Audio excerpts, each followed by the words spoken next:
Hi everyone, am I audible? ठीक है, got it. Well, ठीक है, हमने सेक्शन 44 तो कंप्लीट कर लिया था ऑलमोस्ट. रुको, क्यों दिख रहा है? हाँ ठीक है, हमने सेक्शन 44 तो कंप्लीट कर लिया था. हम जब जो हमारा नेक्स्ट टॉपिक है वो है 45 से लेकर 51. ठीक है, उसमें पूछा गया है कि एक्सपर्ट्स के बारे में कि when opinion of third person relevant. ठीक है, आई होप आपको सेक्शन 44 तक सारे क्वेश्चंस के आंसर और सारे टॉपिक्स अच्छे से समझ में आ गए होंगे. आ जाइए पढ़ते हैं सेक्शन नंबर 44. 45 क्वेश्चन क्या पूछा जा सकता है आपसे मेंस में कि opinion of third person when relevant. तो आप एक बात समझने की कोशिश करो कि मान लीजिए कि कोई पॉइजन है. ठीक है, कोई पॉइजन है, कोर्ट के सामने कोर्ट को ये चीज पे क्वेश्चन है कोर्ट का कि क्या इसी पॉइजन के थ्रू या इसी पॉइजन के थ्रू किसी इंसान की डेथ हुई है या नहीं डेथ हुई है. अब पॉइजन को कैसे जज करेगा, तो वो किसको बुलाएगा, एक्सपर्ट को बुलाएगा. किसको बुलाएगा, एक्सपर्ट को बुलाएगा. और मान लीजिए कि कोई इंसान है, जैसे पारुल की हैंडराइटिंग है, पारुल की हैंडराइटिंग है. अब कोर्ट को तो नहीं पता, कोर्ट को तो नहीं पता कि ये पारुल की हैंडराइटिंग है या नहीं है. तो वो किसको बुलाएगा, एक्सपर्ट को बुलाएगा. फिंगरप्रिंट जो होते हैं, फिंगरप्रिंट प्रिंट के एक्सप्रेशन, उनके लिए भी क्या होते हैं, एक्सपर्ट्स को बुलाया जाता है. तो एक्सपर्ट्स में भी अब ये जो ओपिनियन ऑफ थर्ड पर्सन है, ये जो ओपिनियन ऑफ थर्ड पर्सन है, इसमें दो लोग होते हैं. एक तो होते हैं एक्सपर्ट और एक कौन होते हैं, एक होते हैं नॉर्मल पर्सन. ठीक है, अब आप खुद ही सोचो एक्सपर्ट कौन कौन हो सकते हैं. एक एक्सपर्ट एक्सपर्ट भी दो तरीके से हो सकते हैं. एक तो लाइक मान लीजिए जैसे मेरे पास में सीएस की डिग्री है, सीए की डिग्री है, किसी के पास में सीडब्ल्यूए की डिग्री होती है, ये तो होते हैं प्रोफेशनल एक्सपर्ट जो एक्सपर्टीज होते हैं. ठीक है, अपने अपने काम में. और एक होते हैं जिन्हें होता है एक्सपीरियंस. लाइक एक कुम्हार है, एक कुम्हार है, वो 30 साल से बर्तन बना रहा है, तो वो उस जो बर्तन बनाने में वो एक्सपर्ट है. ठीक है, तो दो तरीके से होंगे एक्सपर्ट भी. एक होते हैं प्रोफेशनलिज्म वाले, जिसने सीए कर रखा है, या डॉक्टर हो गए, या इंजीनियर हो गए. और एक होते हैं जो एक्सपीरियंस के बेस पर क्या बनते हैं, एक्सपर्ट बनते हैं. ठीक है, और एक होता है थर्ड पर्सन. देन इसमें भी आपको दो चीज ध्यान रखनी है कि अब जैसे एक तो होता है ऑर्डिनरी विटनेस, समझना. एक होता है ऑर्डिनरी विटनेस और एक होता है आई विटनेस. कभी आपसे या किसी से भी क्वेश्चन में पूछती हूँ, गौरांश क्या एक्सपर्ट का जो ओपिनियन है उसकी एविडेंशियरी वैल्यू, यदि आपने अभी तक इंडियन एविडेंस एक्ट पढ़ा भी नहीं है, लेकिन आप मुझे ऊपर ऊपर से बताओ, क्या एक्सपर्ट की जो क्या होती है एविडेंशियरी वैल्यू, जो एक्सपर्ट अपना ओपिनियन दे रहा है, उसकी एविडेंशियरी वैल्यू क्या होगी, क्या वो सब्सटेंटिव पीस ऑफ एविडेंस हो सकता है क्या. Yes ma'am. देखो, नहीं होता सब्सटेंटिव पीस ऑफ एविडेंस. क्योंकि क्या होता है, आप लोग देखेंगे कई कई ना मूवीज में देखते हैं, बोले मैं ना 70% बोल सकता हूँ या मैं 90% बोल सकता हूँ. एक्सपर्ट है ना, अपना ओपिनियन इस तरीके से देते हैं. उसने ये तो नहीं कहा, और कोई भी ऐसे नहीं बोल सकता कि मैं 110% बोल रहा हूँ, मैं 100% बोल रहा हूँ. एक्सपर्ट का जो ओपिनियन होता है उसकी एविडेंशियरी वैल्यू क्या नहीं होती, मतलब सब्सटेंटिव पीस ऑफ एविडेंस नहीं होता उसका. जो उसने जो बोला है वो कोराबरेटिव पीस ऑफ एविडेंस होगा. ठीक है, कोराबरेटिव या कोराबरेटिव पीस ऑफ एविडेंस होगा. एक बार हैंड रेज करो, समझ में आया तो. देखो, इंपॉर्टेंट बात होती है. ठीक है, ये इंपॉर्टेंट बात है कि जो एक्सपर्ट का ओपिनियन होता है वो सब्सटेंटिव पीस ऑफ एविडेंस नहीं हो सकता. आपसे पूछा, जज ने, मान लीजिए कोई भी आप में से एक्सपर्ट बन के गया, आपने आपसे जज ने पूछा कि कितने परसेंट बोल रहे हो, तो वो बोलेगा कि मैं 85% बोल रहा हूँ. तो जज पूछेगा कि भाई तू 90% क्यों नहीं बोल रहा, या 95% क्यों नहीं बोल रहा. तो एक तो एक्सपर्ट के ओपिनियन, ये चीज ध्यान रखना कि एक्सपर्ट की जो ओपिनियन रहती है वो ओपिनियन कैसे रहेगी, वो कोराबरेटिव पीस ऑफ एविडेंस होती है, ना कि सब्सटेंटिव पीस ऑफ एविडेंस.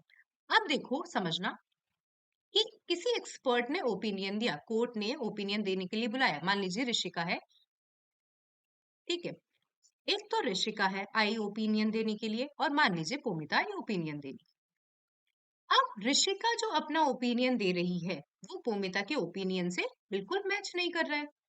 हो सकता है ना कि कोई पार्टी कोई एक्सपर्ट लेकर आ गई हो, या कोई पार्टी कोई एक्सपर्ट लेकर आ गई हो. तो आपके सामने ये भी क्वेश्चन बन सकता है कि दोनों जो एक्सपर्ट्स हैं वो अलग अलग ओपिनियन दे रहे हैं. तो गौराज, यहाँ पे क्वेश्चन उठ सकता है ना कि आप कैसे बोलोगे आप substantive piece yes of ma'am. Evidence, नहीं क्वेश्चन बोल उठ सकती सकता ना. है. अब यहाँ पे समझना, अब यहाँ पे दो ओपिनियन आ गए। अब कोर्ट किसके ओपिनियन को मानेगी, कोर्ट किसके ओपिनियन को सुनेगी?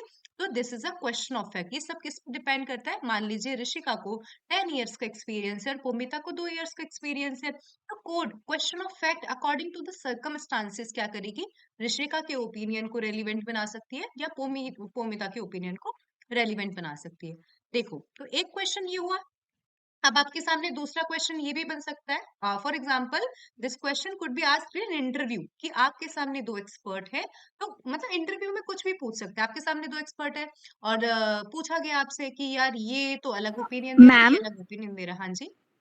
अगर मेरे पास 2 इयर्स के एक्सपीरियंस होते मतलब है, बट जो भी मैं अपने ओपिनियन दे रही हूँ उसके साथ मैं ऐसा कुछ डॉक्यूमेंट्स या प्रेजेंट कर रही हूँ कि वो उसको सेटिस्फाई कर रही है कि हाँ देखो, जो भी ओपिनियन दे रही हूँ वो सच है मैं या आपकी बात सही को है। समझ गई। देखो, मैं आपकी बात को समझ गई, तभी मैंने आपको बोला एक होता है क्वेश्चन ऑफ फैक्ट। समझ लो, क्वेश्चन ऑफ फैक्ट होता है ये according to the circumstances court पे डिपेंड करता है। जो मान लीजिए सामने जज बैठा है, जब भी मैं बात करूँ ना क्वेश्चन ऑफ फैक्ट या अकॉर्डिंग टू द सर्कमस्टांसेस, तो ये क्या है? ये उस परिस्थितियां जो सामने कोर्ट में परिस्थितियां चल रही ना, उसके बेस पर कोर्ट क्या करेगा? अपने ओपिनियन को फ्रेम करेगा। ठीक है मोमिता? Okay ma'am. ठीक है। रेलिवेंसी कोर्ट में मैंने ये नहीं कहा कि ऋषिका का जो ओपिनियन है कोर्ट उसको रेलिवेंट मान लेगा, मैंने ऐसा बिल्कुल नहीं कहा। मैंने ऐसा बिल्कुल भी नहीं कहा था कि पोमिता के ओपिनियन को कोर्ट रेलिवेंट मान लेगा। मैंने कहा कि this is a question of fact according to the circumstances court क्या करेगा? ये चीजें देखेगा, ऑब्जर्व करेगा कि मान लीजिए ऋषिका को एक्सपीरियंस है लेकिन पोमिता को even though she has experience of 2 years, लेकिन वो अदर जो कोराबरेटिव मतलब अदर चीजें प्रूफ प्रूफ कर रही है, डॉक्यूमेंट से प्रूफ कर रही है, तो कोर्ट भूमिता के ओपिनियन को भी रेलिवेंट मान सकता है। ठीक है। अब मान लीजिए दो लोग हैं, एक तो है एक्सपर्ट ओपिनियन, एक तो है एक्सपर्ट विटनेस और एक होता है आई विटनेस। तो यहाँ पे क्वेश्चन बनता है कि किसको ज्यादा वैल्यू दी जाएगी? किसको ज्यादा वैल्यू दी जानी चाहिए? कोई भी भूमिता आप बताइए। एक्सपर्ट एविडेंस दे रहा है और आई विटनेस एविडेंस दे रहा है, तो किसको value ma'am the? I think I witness को, क्योंकि जो भी होता है ना वो अपने आंखों देखी देखा है, मतलब ठीक है।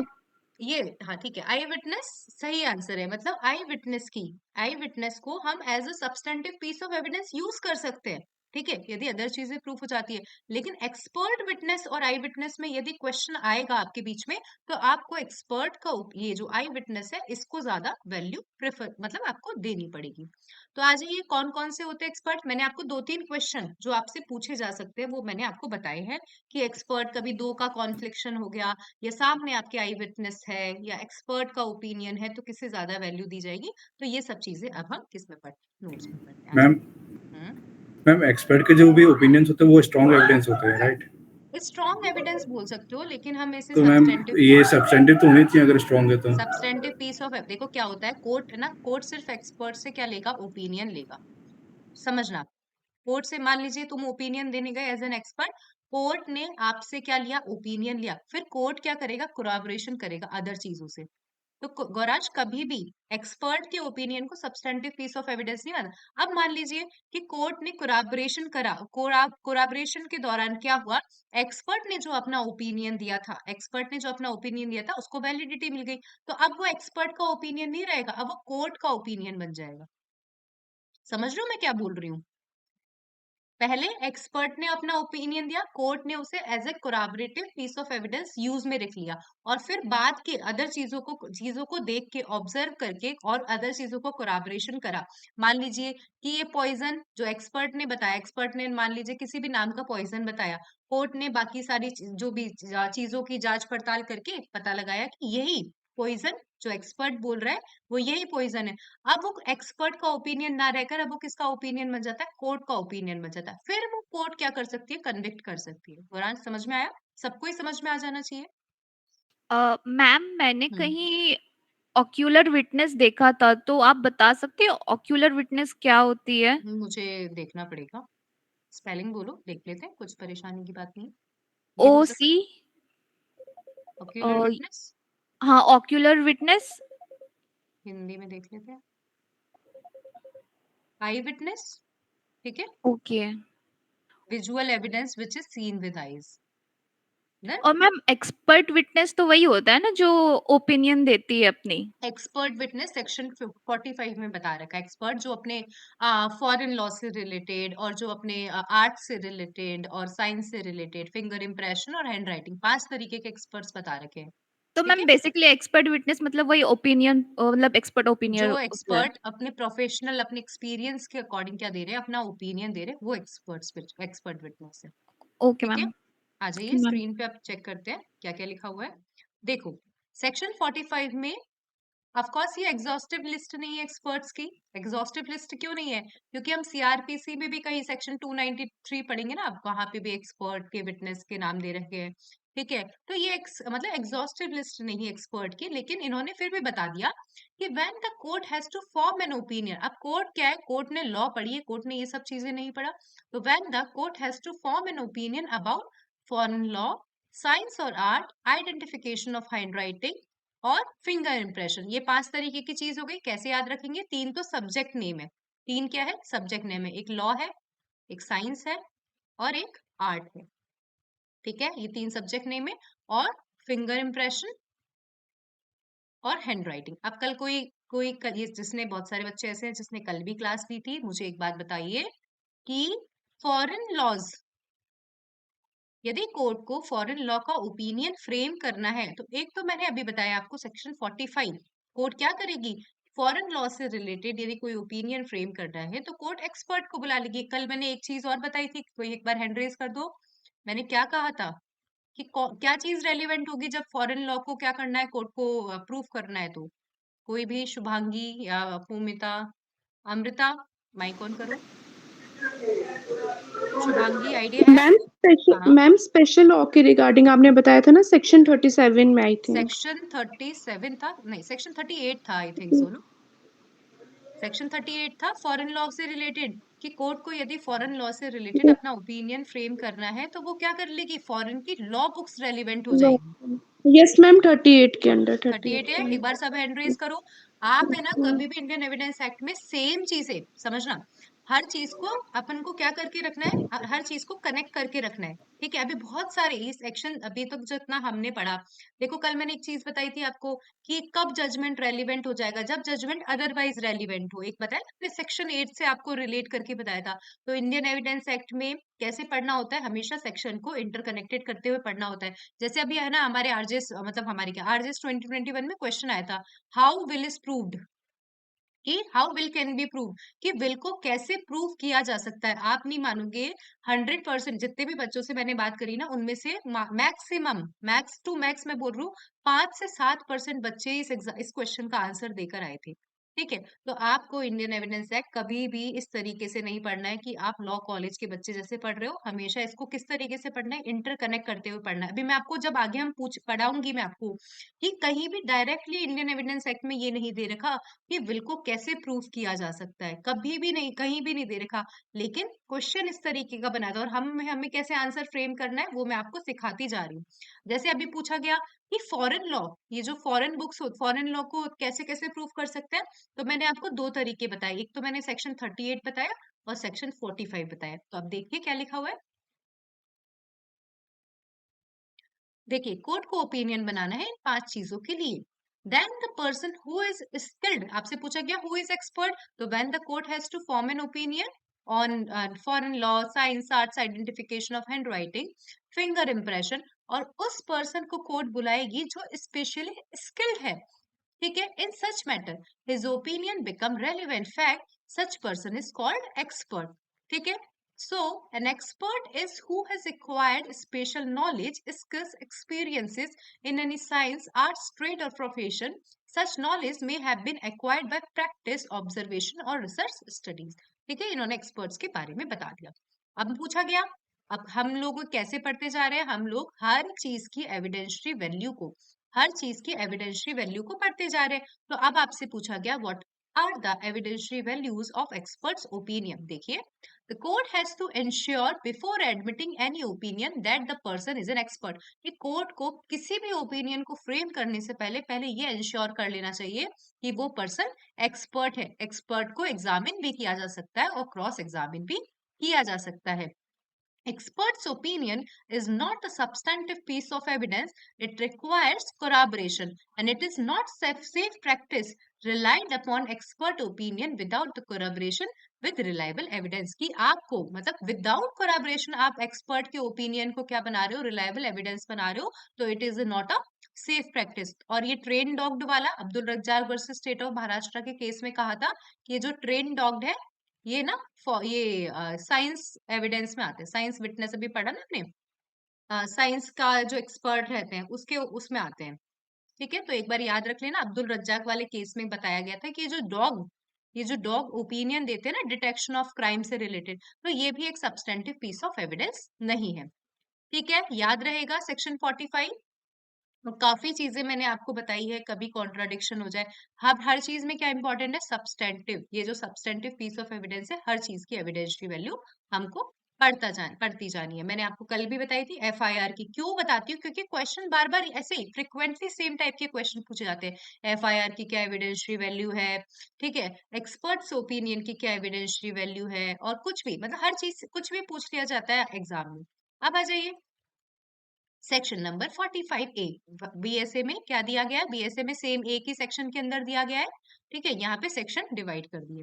देखिए, कोर्ट को क्या ओपिनियन बनाना है, कोर्ट को इलेक्ट्रॉनिक एविडेंस के संबंध में ओपिनियन बनाना है। ठीक है, यदि कोर्ट को इलेक्ट्रॉनिक एविडेंस, मान लीजिए कोई भी इलेक्ट्रॉनिक एविडेंस है, कोर्ट को अपना ओपिनियन फ्रेम करना है, तो कोर्ट किसको बुलाएगा, बुला लेगा किसको, the opinion of the examiner of electronic evidence. मतलब इसे एक्सपर्ट किससे बोला गया, एग्जामिनर ऑफ इलेक्ट्रॉनिक एविडेंस को क्या मान लेगा, रेलिवेंट मान लेगा।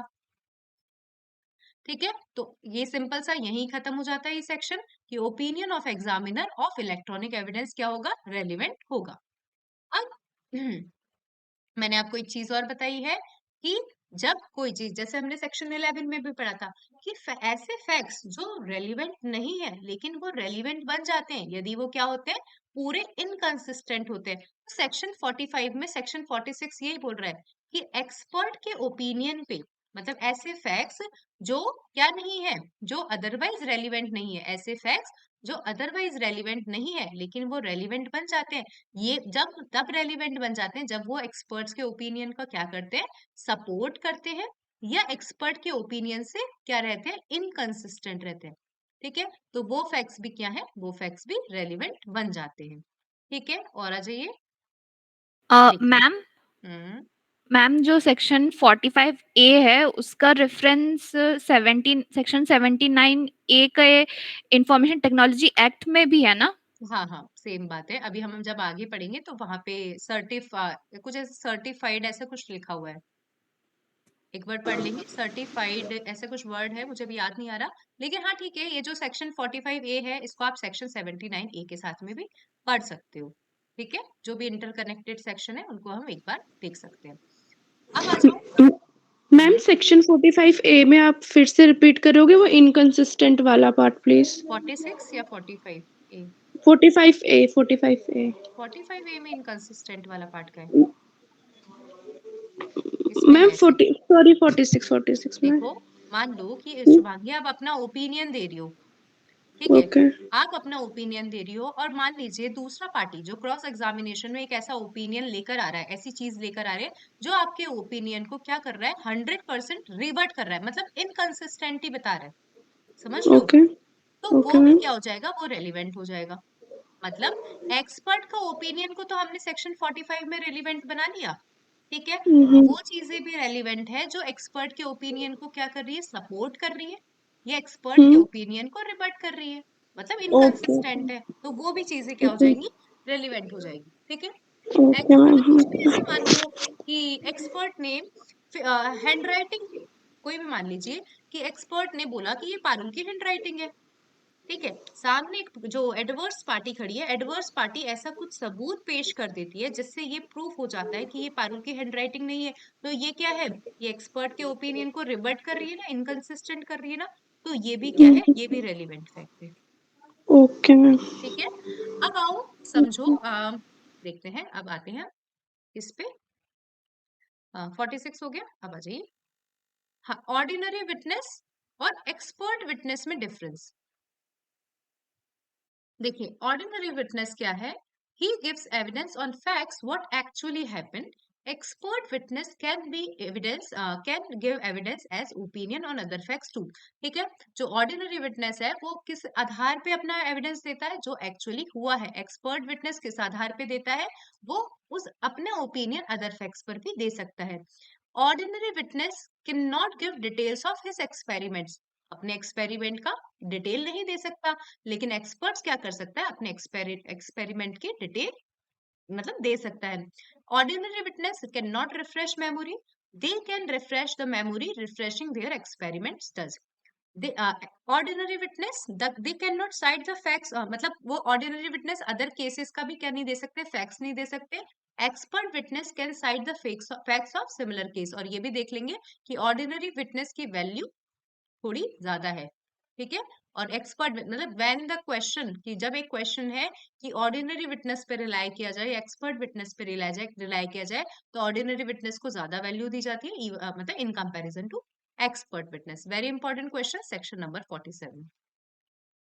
ठीक है, जिसको मैं इंपॉर्टेंट बोलूं, वैसे इंडियन एविडेंस एक्ट के सारे ही सेक्शन इंपॉर्टेंट है, दो तीन मतलब एक दो को छोड़ दो आप, लेकिन सारे ही सेक्शन क्या है, सेक्शन इसके इंडियन एविडेंस एक्ट के रेलिवेंट है. देखिए, खुद ही समझो. ये मान लीजिए कोर्ट को, अभी अब वापस एक रिलेट करके पढ़ेंगे, कि मान लीजिए कोर्ट को किसी की हैंडराइटिंग के संबंध में ओपिनियन बनाना है. समझ रहे हो, कि कोर्ट को किसी की हैंडराइटिंग के संबंध में क्या बनाना है, ओपिनियन बनाना है. तो कोर्ट सबसे पहले क्या करेगी शुभांगी, अभी कौन सा सेक्शन पढ़ के आए हम, सबसे यदि आपसे पूछा जाए कि हैंडराइटिंग के संबंध में कोर्ट को ओपिनियन बनाना है, सबसे पहला कौन सा सेक्शन लिखोगी? Ma'am section 45 opinion of expert. 100 सबको समझ में आ गया? नगमा, नूर, अमृता, पुमिता, गुरांश, ऋषिका, क्यों मैंने बोला कि सेक्शन 45 लिखोगी? क्योंकि क्या लिखा है कोर्ट ने, सेक्शन 45 में क्या लिखा हुआ है कि कोर्ट एक्सपर्ट्स को बुला सकती है ओपिनियन देने के लिए, कि किसकी हैंडराइटिंग. अब आ जाओ सेक्शन नंबर 47. सबसे पहले कभी भी एग्जाम में आपके सामने किसका क्वेश्चन आए, हैंडराइटिंग का क्वेश्चन आए, तो आप क्या लिख के आओगे, सेक्शन नंबर 45 लिख कर आओगे. उसके बाद में क्या लिख कर आओगे, सेक्शन नंबर 47 लिख कर आओगे. उसके बाद में सेक्शन नंबर 73 लिख कर आओगे, वो हम बाद में पढ़ेंगे.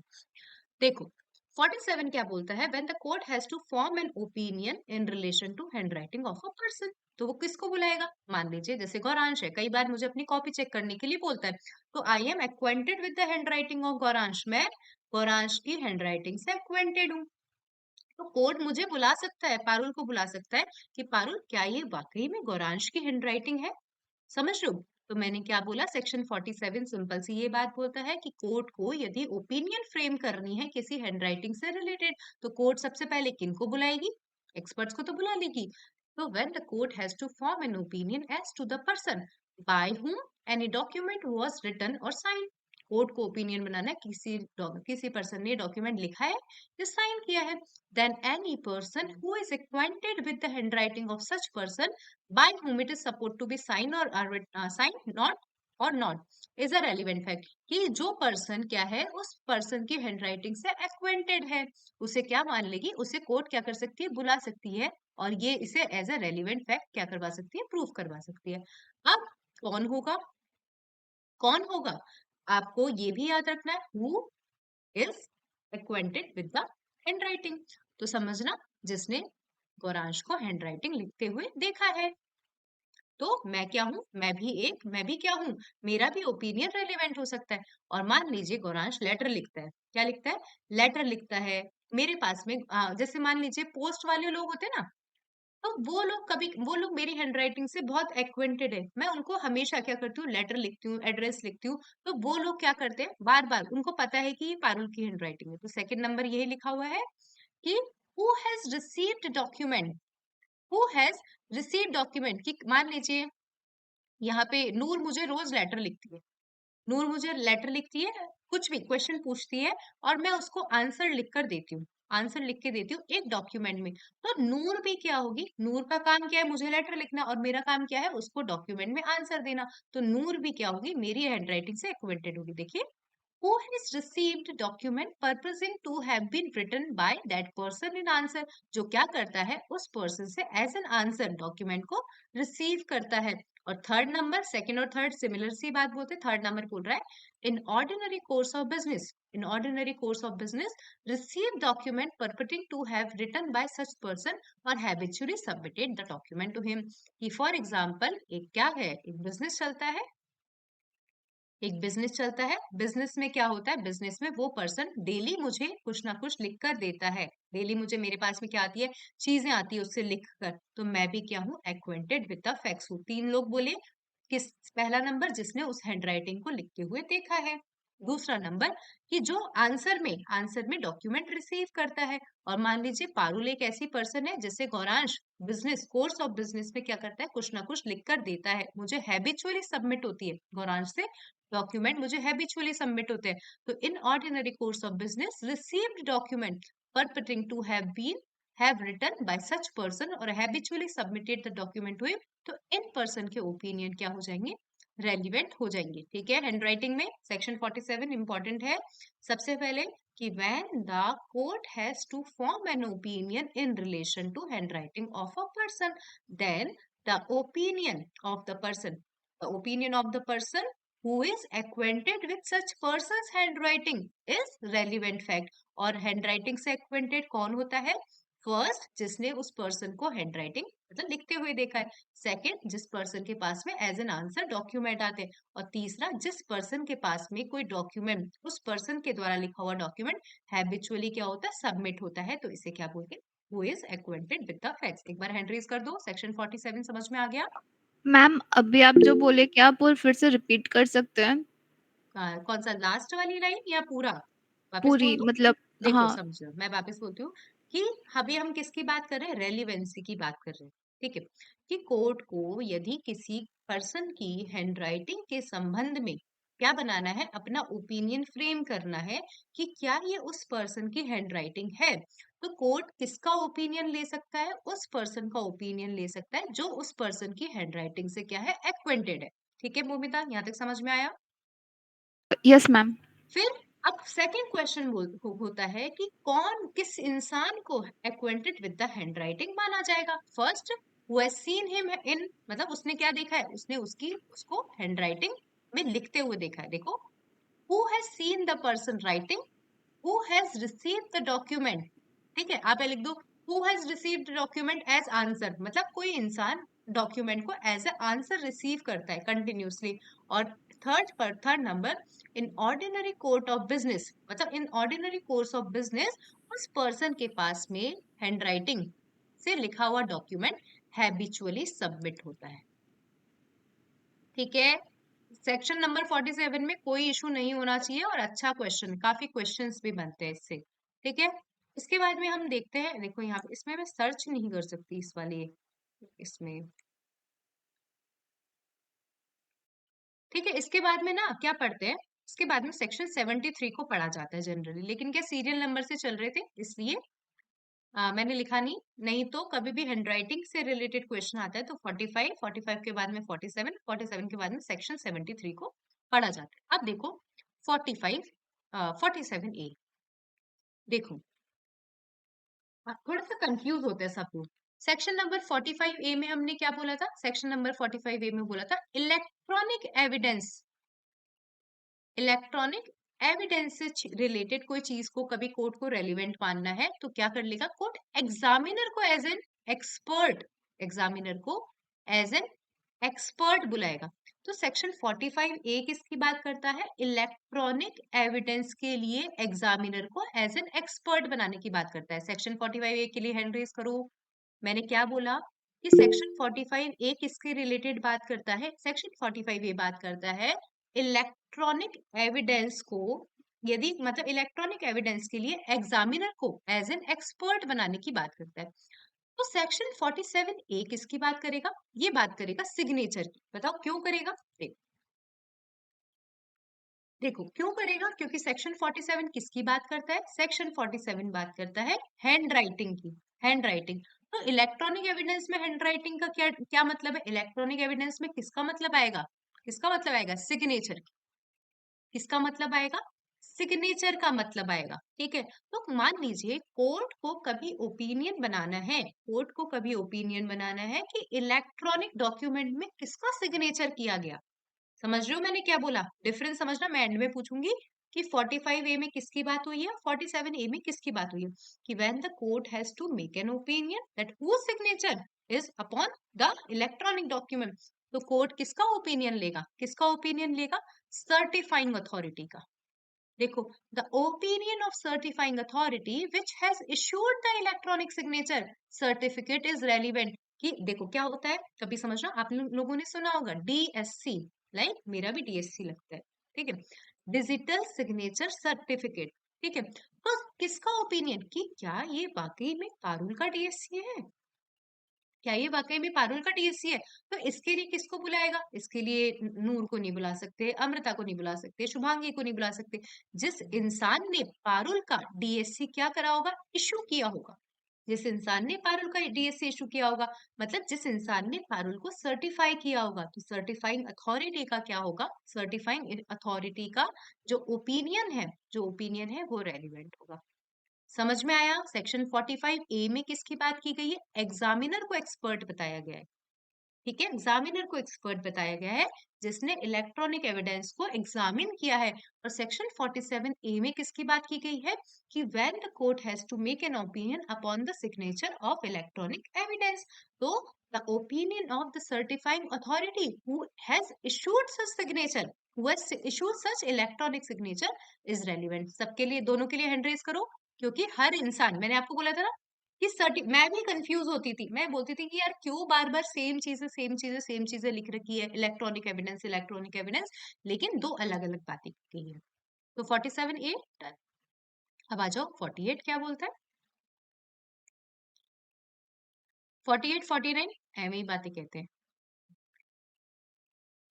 हाँ, कि व्हेन द कोर्ट, मतलब कोर्ट को ओपिनियन बनाना है जनरल कस्टम और right, when the court has to form an opinion as to existence of general custom or right, the opinion of persons who would be likely know the existence if it existed are relevant। कि देखो, यदि court को opinion बनाना है custom और किसी right से related, तो उस पर्सन का ओपिनियन मतलब समझना इस लाइन को, कि जब ये कस्टम एग्जिस्टेंस में होता तो उस पर्सन का ओपिनियन रेलिवेंट होता। फॉर एग्जाम्पल, आपके यहाँ पे कस्टम, मान लीजिए कस्टम क्या होती है, प्रथाएं होती है। कस्टम और यूजेस दो तरीके की चीजें होती है, कस्टम और यूजेस। बस कस्टम क्या होता है, कस्टम थोड़ा सा पुराना होता है, यूजेस थोड़ा सा टाइम डिफरेंस कम होता है। तो क्या बोला, उस पर्सन का ओपिनियन रेलिवेंट होगा यदि कस्टम होता तो उस पर्सन को पता होता कि कस्टम है। अब आप एक बार सेंटेंस पढ़ोगे तो समझ में आएगा। देखो मैं वापस बोल रहा हूँ, the opinion of person who would be likely know the existence if it existed are relevant. ठीक है, कि उस पर्सन का ओपिनियन रेलिवेंट होता यदि वो क्या होता, आज के टाइम पे यदि वो उपस्थित होता तो उसको पता होता कि इस कस्टम की, मतलब ये कस्टम कहाँ से उत्पन्न हुआ है। थोड़ा सा समझ में आया? मैं बोलती हूँ वापस। मान लीजिए कि कोई कस्टम है पर्दा डालने का, देखो पर्दा डालने का कस्टम है, समझना। तो अब ये एक कोई पर्सन है जो 50 साल पहले, जिसको ये पता है कि ये पर्दा डालने की प्रथा कब से शुरू हुई, इसने अपना ओपिनियन, जैसे मैंने आपको सेक्शन 32 में भी बताया था कि ये पर्सन मान लीजिए मर गया, ये पर्सन मर गया, लेकिन इसने कहीं ना कहीं अपना ओपिनियन एज एन स्टेटमेंट लिख रखा है, एज एन स्टेटमेंट। मान लीजिए कि ये जो 50 साल का बंदा है, यदि ये आज जिंदा होता तो इसको पता होता ना कि ये पर्दा प्रथा के बारे में, कि ये पर्दा प्रथा कैसे उत्पन्न हुई थी। समझ रहे हो मैं क्या बोल रही हूँ? तो इस पर्सन का ओपिनियन क्या हो जाएगा, रेलिवेंट हो जाएगा। देखो अब लाइन पढ़ोगे तो दोबारा समझ में आएगा। देखो, the opinion of person who would be likely know the existence, person का ओपिनियन जिसको इसकी एग्जिस्टेंस का पता होता if it existed are relevant. ठीक है, थोड़ा सा रटने वाला सेंटेंस है, लेकिन मैं आपको जो एग्जाम्पल देना चाहती थी वो मैं आपको समझा चुकी हूँ कि the opinion of the person who would be likely know the existence if it existed are relevant. थोड़ा सा रट लो, यदि नहीं भी अ, समझ में आ रहा तो रट लो। मैम मैं हाँ क्या सेक्शन जो भी आपने, हाँ, सेक्शन 48 को सेक्शन 13 से लिंक कर सकते हैं? सेक्शन 13 को सेक्शन 48 से, देखो सेक्शन 13 क्या बोलता है, क्या बोलता है गौरांश सेक्शन 13, याद है फैक्ट्स, थोड़ा? फैक्ट्स अगर मैम जो रेली क्या बोलता है? कस्टमर यूसेज की बात करता है उसमें। कस्टमर यूजेस की बात करता है, और उसमें मैंने आपको दो चीजें बताई थी, एक तो ट्रांजेक्शन बताया था और एक मैंने पर्टिकुलर इंस्टेंस बताया था, बताया मैम था। डुप्लीकेट के ट्रांजैक्शन, हम्म मैम एक बार ट्रांजैक्शन आप फिर से ये कर सकते हैं, मतलब रिपीट कर रिपीट सकते हैं? कर देती हूँ। कल तुमने क्लास ली है स्टार्टिंग की पुमिता? नहीं, एक्चुअली मेरे एग्जाम्स चल रहे थे ना, तो मुझे ठीक है, अब है ना सारी क्लासेस लेना, पुरानी क्लासेस को मिस मत करना। यदि पुरानी क्लासेस मिस करोगे तो आगे की क्लासेस से, अभी कल मैं क्लास नहीं लूंगी, तो आप ट्राई करना कि जो भी पुरानी क्लासेस हैं उनको क्या कर पाओ आप, रिवाइज कर, मतलब देख लो। हाँ ओके गौरांश मैम। अब बोलो। मैम क्या बोल ट्रांजैक्शन जो क्रिएट करे गए थे और पर्टिकुलर इंस्टेंस जो कि क्लेम किए गए थे। ठीक है, देखो अब मैं बताती हूँ कि देखो क्या होते हैं कस्टम और यूजेस। इसमें आपको दो चीजें रेलिवेंट होती है, एक तो होता है ट्रांजेक्शन और एक होता है पर्टिकुलर इंस्टेंसेस।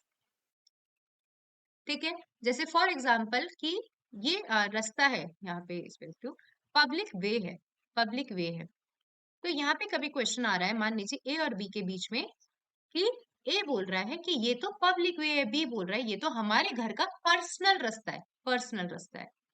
ठीक है, तो क्या चीज रेलिवेंट हो जाएगी, जिस टाइम पे ये पब्लिक वे क्या किए गए थे, क्रिएट किए गए थे, तो ये तो क्या है ट्रांजेक्शन। समझ रहे हो, एक बार सब हैंड रेज करो। ट्रांजेक्शन जिसमें ये कस्टम और यूजेस बनाए गए थे, बनाए गए थे। पर्टिकुलर इंस्टांसेस, फॉर एग्जाम्पल ए बोल रहा है कि ये पब्लिक वे है, बी बोल रहा है कि ये हमारे घर का पर्सनल रास्ता है। तो ए बोल रहा है कि आज से 50 साल पहले मेरे दादाजी ने भी कोर्ट के सामने क्या लेकर आ रहा है, कोर्ट के सामने इंस्टेंसेस लेकर आ रहा है कि आज से 50 साल पहले मेरे दादाजी ने ये केस लेकर आए थे, सेम टू सेम मेरे 50 साल या 20 साल पहले मेरे दादाजी ये केस लेकर आए थे, और मेरे दादाजी ने क्या करा था, इस राइट को, इस पब्लिक वे के रास्ते को क्या करा था, क्लेम करा था, और वो जीत गए थे। तो ये क्या है, ये इंस्टेंसेस हैं। तो ये इंस्टेंसेस है जिसमें ये जो कस्टमर यूजेस है क्या किए गए हैं, क्लेम किए गए हैं, मॉडिफाई किए गए हैं, या मतलब डिनाई किए गए। समझ गए पोमिता? ट्रांजेक्शन मतलब जिसके अंदर ये जो कस्टमर यूजेस क्रिएट किए गए हैं, और पर्टिकुलर इंस्टांसेस जिसके अंदर ये कस्टमर यूजेस क्लेम किए गए हैं, ये चीजें क्या हो जाती है, रेलिवेंट हो जाती है। ठीक है, डन। एक बार हैंड रेज कर दो। अब सेक्शन 49 भी सेम बात करता है। ठीक है, इतने ज्यादा इंपॉर्टेंट नहीं है, बस एक बार बस ये याद रखना है, रिलेट करके पढ़ना है। देखो क्या बोलता है सेक्शन 49। फॉर एग्जाम्पल कि मान लीजिए कि किसी के घर का कॉन्स्टिट्यूशन, ठीक है, किसी के घर की वापस कॉन्स्टिट्यूशन मान लीजिए, कि कोई भी यूजेस मान लीजिए। देखो क्या बोल रहा है सेक्शन 49, समझ में आएगा।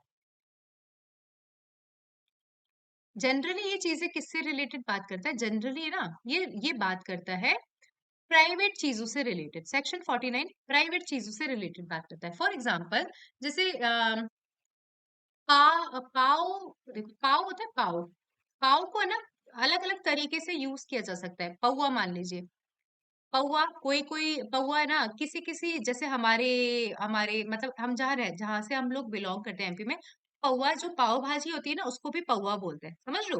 पौवा की पौवा लेकर आना। फॉर एग्जाम्पल आज मैं आपको बोलूंगी कि पौवा, तो आप क्या समझोगे और आज क्या समझोगे, पौवा होती है ना पाव। ड्रिंक, जो दारू सी, मतलब वो जो शराब जैसी होती है। तो ये क्या है, ये मान लीजिए कि कोर्ट को कभी ये ओपिनियन बनाना है कि ये पर्टिकुलर शब्द, ये पर्टिकुलर शब्द पौआ किसे यूज किया था, तो मैं अपना ओपिनियन क्या लेके आ सकती हूँ, मैं अपने क्षेत्र का, मैं अपने क्षेत्र का वर्ड लेकर आ सकती हूँ कि इस पौआ को कैसे यूज करना है, एज अ पाव भाजी का पाव। और गौरांश अपने अपने क्षेत्र का, कि सर हमारे यहाँ तो पौवा का यूज जो 30-30 40-40 रुपए में बिकते हैं पौवा, वैसे यूज होता है। ठीक है, तो कोर्ट को यदि ओपिनियन बनाना है तो कोर्ट बट अकॉर्डिंगली ओपिनियन बनाएगा। मतलब कोर्ट को देखना है कि पारुल के यहाँ पर ये पौवा कैसे यूज होता है, तो पारुल का अपना ओपिनियन लेगा, या गौरांश के यहाँ पे अपना इसका ये लेना है, शब्द का ओपिनियन बनाना है, तो गौरांश का ओपिनियन लेगा, गौरांश के क्षेत्र में कैसे इस शब्द का यूज होता है, समझ गई? ऐसे बहुत सारे शब्द होते हैं जो अलग अलग जगह अलग अलग जिसका मतलब होता है। कई शब्द ऐसे होंगे, कई शब्द कि मतलब अभी मैं बोलना नहीं चाहूंगी ऐसे, मतलब राजस्थान में तो ऐसे ऐसे शब्द है जिसको एज अ गाली यूज किया जाता है, एज अ गाली यूज किया जाता है। लेकिन हमारे एमपी में जब हम डिस्कशन करते हैं तो उनको जैसे थाली फूट गई छह कई, ऐसे ऐसे शब्द होते हैं मान लीजिए। लेकिन है ना, जैसे हमारे एमपी में ऐसे बोल दो थाली फूट गई छह कई, तो उनको ऐसा लगेगा कि छह थाली फूट गई, उनको शब्द समझ में नहीं आता। राजस्थानी भाषा अलग होती है, एमपी की भाषा अलग होती है। तो कोर्ट को ओपिनियन फ्रेम करना है, तो according to the circumstances court क्या कर लेगी, वहां के लोगों का ओपिनियन लेकर फ्रेम कर सकता है। और मान लीजिए जैसे मैंने क्या बोला, प्राइवेट चीजें पूछा जाता है ना सेक्शन 49 में, क्या डिफरेंस है 48 49 में। सेक्शन 49 48 जनरली कस्टम की बात करता है, जनरली यूजेस की बात करता है। लेकिन सेक्शन 49 थोड़ा सा संकुचित है, किसी पर्टिकुलर एरिया की बात करता है। देखो देखो, when the court has to form an opinion कि किसी किसी पर्टिकुलर फैमिली का यूजेस टीनेंट, किसी पर्टिकुलर फैमिली का यूजेस टीनेंट, या किसी की कोई चैरिटेबल फाउंडेशन, क्या कोई रिलीजियस फाउंडेशन का कॉन्स्टिट्यूशन कैसे हुआ था, या meaning of words as terms used in particular district, जैसे वही पौआ और पाव। ठीक है, तो किसका ओपिनियन रेलिवेंट होगा, उन पर्सन का ओपिनियन रेलिवेंट होगा जो एग्जिस्ट होते। देखो सेम यही लिखा है, देखो हाँ, the opinion of the person having special meaning of the knowledge. समझ रहे हो मैंने क्या बोला था कि अब गौरांश के पौआ वाले पौआ का मीनिंग के लिए किसको, पारुल को तो नहीं बुला सकते, पारुल को नहीं बुला सकते। उसको जिस शब्द का, जिस इंसान को इस शब्द का स्पेशल मीन्स ऑफ नॉलेज होगा, स्पेशल मीन्स ऑफ नॉलेज होगा, उसका क्या होगा, उसका ओपिनियन क्या होगा, रेलिवेंट होगा। जैसे कि इस फैमिली के क्या कस्टम है, इस फैमिली के क्या कस्टम है, इस फैमिली के क्या यूजेस है। अब हर किसी का ओपिनियन तो रेलिवेंट नहीं होगा, जिसको इस फैमिली के यूजेस या कस्टम का स्पेशल नॉलेज होगा, उसका ओपिनियन क्या हो जाएगा, रेलिवेंट हो जाएगा। समझ रहे हो सेक्शन 48 और 49 में डिफरेंस। एक बार हैंड रेज करो, थोड़ा बहुत भी समझ में आया तो। 48 में general custom, general uses, section 13 में जनरल कस्टम, जनरल यूजेस की, तभी सेक्शन 13 को। अभी आपको यहाँ डाउट होता कि सेक्शन 13 को 49 के साथ क्यों नहीं बढ़ते, 49 में भी तो यूजेस की बात की गई है। लेकिन 49 में यूजेस की बात की गई है किसकी, किसी फैमिली के, फैमिली की प्रथा की बात की गई है। और सेक्शन 49 में कॉन्स्टिट्यूशन किसी पर्टिकुलर रिलीजियस ट्रस्ट या किसी पर्टिकुलर शब्द का मतलब क्या है, उससे रिलेटेड ओपिनियन फ्रेम करने की बात की गई है। तो कोर्ट उस पर्सन का ओपिनियन, जिस पर्सन को क्या है, स्पेशल मीन्स ऑफ नॉलेज है, जिस पर्सन को स्पेशल मीन्स ऑफ नॉलेज है, उसका ओपिनियन रेलिवेंट बना लेगा। क्योंकि अभी हम क्या पढ़ रहे हैं, सेक्शन 45 से 51, when opinion of third persons are relevant। समझ रहे हो, तभी कि when opinion of third persons are relevant। अब सेक्शन 51 49 हो गया, 50 आ जाओ। बस सिंपल ये भी वही है कि when the court has to form an opinion as to relationship of any person। जैसे फॉर एग्जाम्पल मान लीजिए कि मोहन है, या मोहन और मोहिका दो क्या है, मतलब दो आदमी औरत है, हस्बैंड वाइफ नहीं बोलूंगी। कोर्ट में क्वेश्चन चल रहा है कि क्या ये दोनों के बीच में हस्बैंड वाइफ का रिलेशन है। तो किसका ओपिनियन रेलिवेंट होगा, किसका ओपिनियन, ये दोनों 10 साल से एक जगह पर, एक पर्टिकुलर जगह पर एज अ हस्बैंड वाइफ रह रहे हैं। तो शुभांगी किसका ओपिनियन रेलिवेंट होगा। फॉर एग्जाम्पल यदि आपको ओपिनियन मांगना होता तो आप किसका ओपिनियन मांगते, कि एक जगह पर ये एज अ हस्बैंड वाइफ रह रहे हैं, किसका ओपिनियन मांगते, नेबर्स का ओपिनियन मांगते मैम ना, नेबर्स का नेबर्स का ओपिनियन। क्योंकि हम्म, पड़ोस में, जो इनके पड़ोस में लोग बाग रह रहे हैं, वही तो जान सकते हैं ना कि ये एज ए हस्बैंड वाइफ रह रहे हैं एक जगह। तो उन पड़ोस को क्या है, उन पड़ोस वालों को स्पेशल मीन्स ऑफ नॉलेज है। फॉर एग्जाम्पल कि मोहन है, मोहन किसका बेटा है, क्वेश्चन पूछ रहा है आपसे, क्वेश्चन पूछा जा रहा है कि मोहन किसका बेटा है। तो पड़ोसियों को आज से 20 साल तक मोहन, मान लीजिए राम है, उसको पापा पापा बोलता आ रहा है, और राम अपने मोहन को बेटा बेटा बोलता आ रहा है। तो अभी सिर्फ मैंने बोला रेलिवेंट, मैं आपको ये नहीं बोल रही कंक्लूसिव प्रूफ है, शब्द समझना इंडियन एविडेंस एक्ट में। मैंने जस्ट बोला रेलिवेंट है, रेलिवेंट है, प्रूफ किया जा सकता है। मैंने ये नहीं बोला कंक्लूसिव प्रूफ है, कि मैंने जस्ट ये बोला कि मोहन और मोहिका हस्बैंड और वाइफ है। तो जो पड़ोस के लोग हैं उनका ओपिनियन रेलिवेंट है, लेकिन क्या वो हस्बैंड और वाइफ है, ये सब्सटेंटिवली प्रूफ नहीं हुआ है। मैंने बोला, जैसे मान लीजिए मैंने बोला कि मोहन और मोहिका तो मेरे पास रहते हैं 10 साल से, एज एन हस्बैंड वाइफ रह रहे हैं, ठीक है, तो मेरा ओपिनियन जस्ट रेलिवेंट मान लिया जाएगा। मैंने इस चीज को साबित नहीं करा कि मोहन और मोहिका क्या है, हस्बैंड और वाइफ है।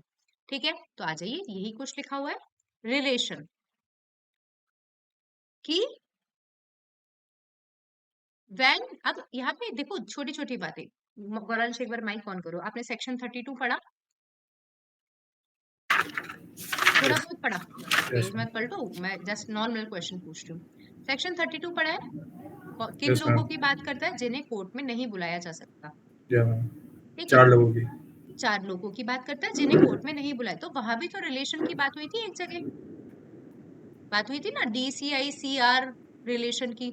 यस मैम अब आपको ये कंफ्यूजन भी तो हो सकता है कि यार सेक्शन 32 में भी तो रेलिवेंट बताया था रिलेशन वाले लोगों को, और यहाँ पे सेक्शन नंबर 50 में भी तो रेलिवेंट बता रहे हैं। बार बार रेलिवेंट बताने की क्या जरूरत है? इस क्वेश्चन का आंसर तो किसी को भी इस क्वेश्चन का आंसर समझ में आ रहा है तो एक बार हैंड रेज करो। मैम एविडेंस क्योंकि वहाँ पे सब्सिक्वेंट जो था सब्सटेंटिव पीस ऑफ एविडेंस था, यहाँ पे नहीं है। नहीं, सब्सटेंटिव पीस ऑफ एविडेंस क्यों बोला? वहां पे तो सिर्फ dying declaration substantive piece of evidence होता है, ऐसा नहीं कि सबका सब चीजें सब्सटेंटिव पीस ऑफ एविडेंस होती है। किसी को समझ में आया मैंने क्या बोला? सेक्शन 32 में भी रिलेशन की बात की गई थी। गौरांश, क्या सेक्शन 32 में कस्टम यूजेस की बात नहीं की गई थी? ठीक है थी मैम। की गई थी ना, लास्ट में मैंने बोला था विल बी सेक्शन 13। ठीक है, तो यस मैम आप बार बार ये चीज समझने की कोशिश करो कि यार बार बार क्यों बोलने की जरूरत पड़ रही है कि सेक्शन 13, अभी सेक्शन 32 में भी तो बोलकर आए थे कि रिलेशन है। तो मैंने आपको बोला था चर्च का जो प्रिस्ट होगा, चर्च का जो प्रीस्ट होगा, बोला था, याद है आपको? यस मैम तो अब आप खुद ही दिमाग में ये क्वेश्चन लगाओ कि बार यदि ना सेक्शन 32 में रिलेशनशिप को रेलिवेंट बताया गया, तो सेक्शन 50 में सेक्शन इनको क्यों रिलेवेंट बता रहे? वापस रिलेशन की बात देखो, सेक्शन 32 में किन लोगों की बात हुई है? जो लोग कोर्ट में नहीं आ सकते हैं। समझ रहे हो? यस मैम सब लोग समझ रहे हो? सेक्शन 32 में किसकी बात की गई है? जो लोग कोर्ट में नहीं आ सकते हैं, जो लोग मर गए हैं, जो लोग नहीं मिल पा रहे हैं। लेकिन सेक्शन 50 में किन की बात की गई है? जो लोग जिंदा हैं। जिंदा है। सबको समझ में आया? एक बार हैंड रेज करो। ओमिता, अमृता, नूर, आप लोगों ने पुरानी क्लास नहीं ली होगी, लेकिन देखो ये क्वेश्चन ये मेरे पास मेरे सामने भी आता था, लेकिन जिन चीजों से मैं गुजर चुकी हूँ उन चीजों का आंसर मैं पहले ही दे दूंगी। पहले जब मैं मतलब छोटी तो क्या थी, जब मैं पढ़ती थी स्टार्टिंग में, लो तो मैं सोचती थी क्यों बार बार दे रखा है, वहां भी रिलेशन दे दिया, वहां भी कस्टम यूजेस दे दिया, वहां पे सिर्फ उन लोगों की बात की गई है, उन लोगों के ओपिनियन की बात की गई है जिन्हें कोर्ट में नहीं बुलाया जा सकता, जिन्हें कोर्ट में नहीं बुलाया जाता। कभी वो लिख लिखा के गए हो तो वो चीज रेलिवेंट हो जाएगी। लेकिन सेक्शन 50 में कि मान लीजिए कि किसी का रिलेशन किसी के साथ में है, तो पड़ोसी जो उठकर आ सकते हैं, जो अपना ओपिनियन, जिनको स्पेशल मीन्स ऑफ नॉलेज है, उनकी रेलिवेंसी की बात की गई है। तो आ जाइए, क्या बोला है कि when the court has to form an opinion as to relationship of any person expressed by conduct as a member of family or otherwise has a special meaning of knowledge on the subject is a relevant fact। अब लेकिन किसमें relevant नहीं होगा? मैंने आपको क्या बोला कि केवल पारुल का ओपिनियन रेलिवेंट है, लेकिन पारुल का ओपिनियन सफिशिएंट नहीं है। तो मान लीजिए डिवोर्स का केस चल रहा है, डिवोर्स का केस चल रहा है और क्वेश्चन है कि क्या मोहन और मोनिका हस्बैंड और वाइफ है? तो क्या पारुल का सिंपल सा ये ओपिनियन कि वो हस्बैंड और वाइफ है, क्या ये प्रूफ करा, मतलब क्या ये मतलब रेलिवेंट तो होगा? तो क्या ये सब्सटेंटिव पीस ऑफ एविडेंस है कि क्या मोहन और मोहिका हस्बैंड वाइफ है? तो डिवोर्स के केस में और फॉर एग्जाम्पल क्रुएल्टी के केस में और ये बायगमी के केस में इतना ये जो ओपिनियन है ना, इतना ज्यादा रेलिवेंट नहीं होता। देखो कि सच ओपिनियन शेल नॉट बी, देखो क्या वर्ड लिखा है, सफिशिएंट। क्या बोला है मैंने कि उसका ओपिनियन रेलिवेंट तो होगा, but such opinion shall not be sufficient to prove a marriage in proceeding of Indian divorce act और prosecution under section 494, 495, 497, 498 IPC. Exception समझ में आया मैंने क्या शब्द बोला?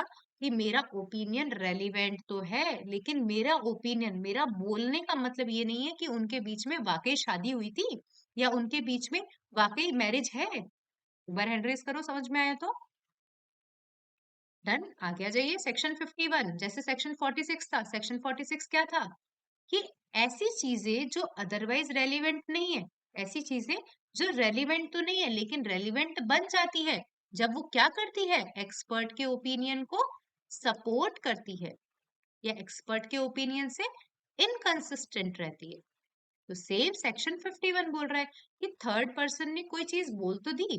देखिए, ground of opinion when relevant, कि when the opinion of living person relevant, क्या बोल दिया कि जब ओपिनियन लिविंग पर्सन का रेलिवेंट है, the ground on which such opinion is based also relevant, कि उन उन आधार पर जिस पे उस पर्सन ने अपना ओपिनियन बनाया है वो भी क्या है, रेलिवेंट है।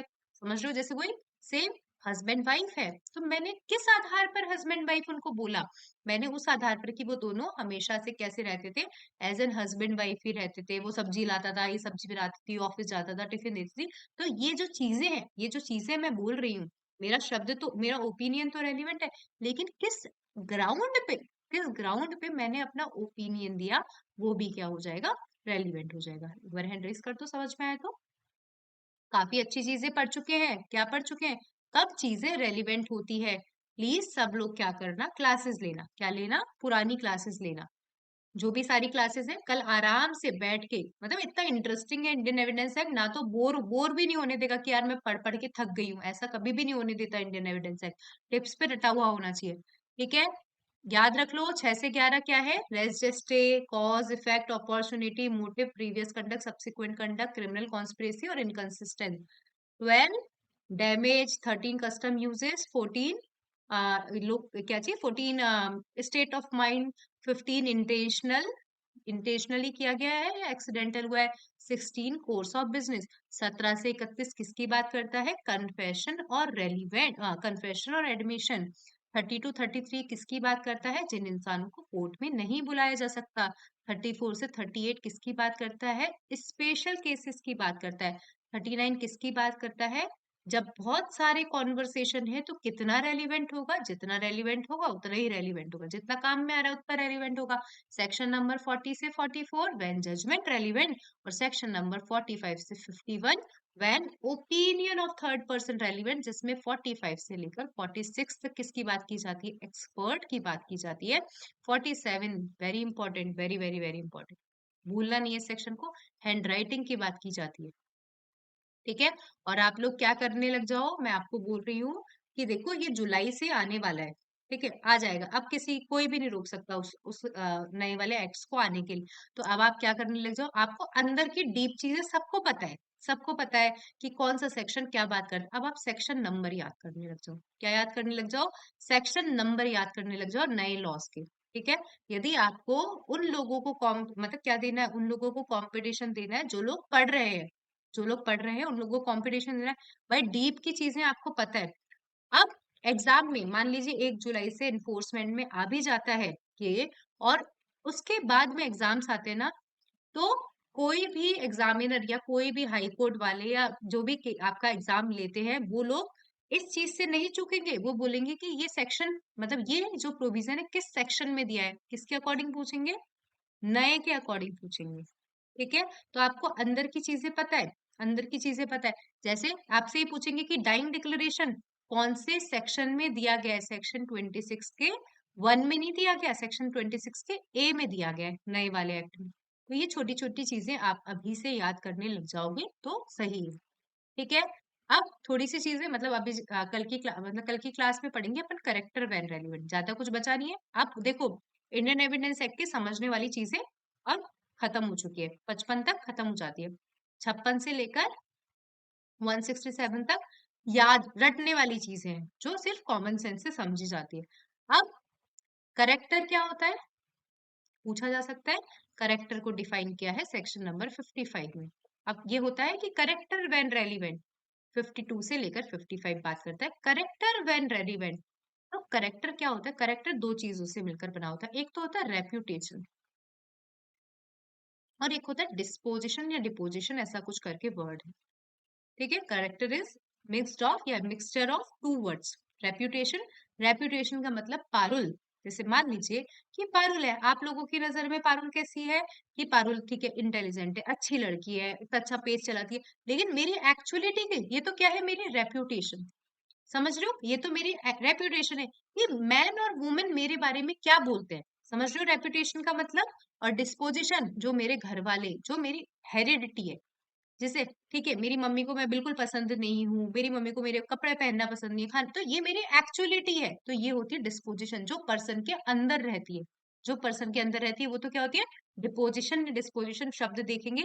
लेकिन रेप्यूटेशन क्या होती है, रेप्यूटेशन जो पर्सन के, जो मैन और वुमेन ओपिनियन रखते हैं उस पर्सन के लिए। याद रहेगी करेक्टर की डेफिनेशन, रुको एक बार स्क्रीन पे यदि आती है तो एक बार देख लेते हैं। Ma'am, hmm.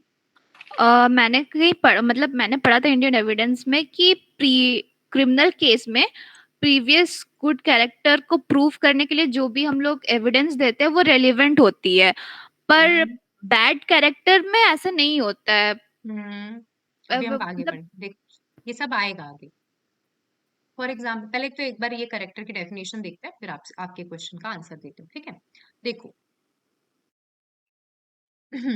character includes both reputation or disposition.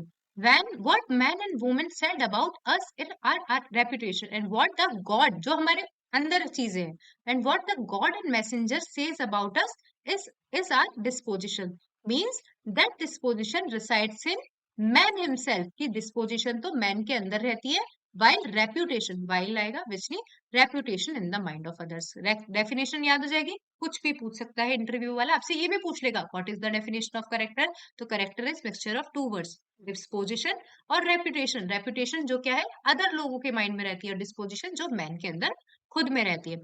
अब जो मतलब क्लास में से ओवर करते हैं, लेकिन क्या है, पूछा गया आपसे कि प्रीवियस बैड करेक्टर